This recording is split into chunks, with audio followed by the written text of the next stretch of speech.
No end in sight as a protest at the Port of Oakland enters its third day. The port says the 4 marine terminals are closed and there was no truck activity at the 3 other terminals. This is having an effect on supply chain issues, already a big problem during the pandemic. As KTVU's Tom Vakar reports, truck drivers are trying to make history by organizing themselves so that they can remain independent. For the first time ever, port truck drivers, overwhelmingly independents, have organized themselves enough to effectively shut down the Port of Oakland for the third straight day. Each day, the consequences to consumers and businesses grow more enormous. The primary issue? To exempt truckers from a state law that forces them to either set up their own corporations or be forced to become employees of trucking companies or cargo brokers. The reality is those companies do not want to hire them because there's a significant ebb and flow of containers all year long. And many of the drivers are immigrants who came from countries and cultures where self-employment was essential for survival. Enough is what they're saying.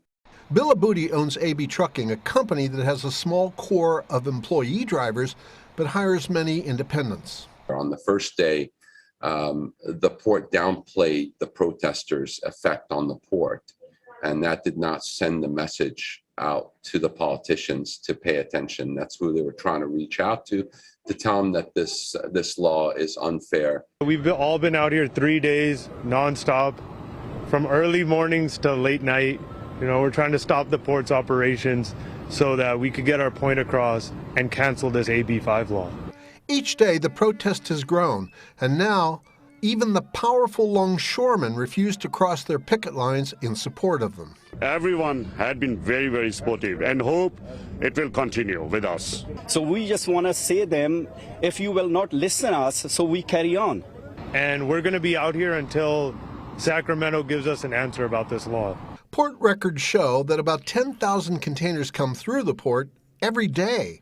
They can hold everything from a few large machines to thousands of cell phones or millions of microchips and everything in between. One example, failure to deliver these long-delayed manhole covers could keep entire housing developments from opening. The longer the import and export containers sit, the more damage that does to the supply chain and the overall economy. And we're all paying for it. Tom Vakar, KTVU, Fox 2 News.